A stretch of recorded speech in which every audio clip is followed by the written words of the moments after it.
राम राम मंडळी, बरं आहे ना. मी आणि माझा भाऊ कुणाल आम्ही चाललोय बारामतीला.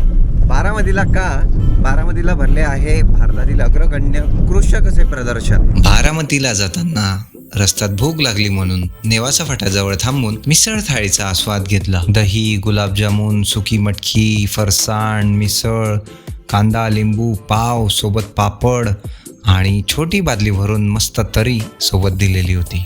मिसळ नंतर कडक चहाचा आनंद घेतला आणि प्रवास करून बारामतीला पोहोचलो. प्रदर्शनासाठी संपूर्ण महाराष्ट्रातून शेतकरी बांधव आलेले होते. समोरच सेंद्रिय फळांचा मनोरा रचलेला होता.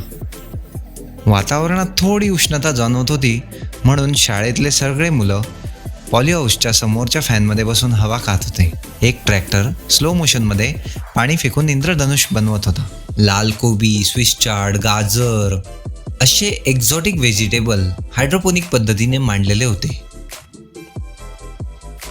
मल्चिंग पेपरवर मका आणि त्यामध्ये आंतरपीक म्हणून मिरची अशी मांडणी केलेली होती.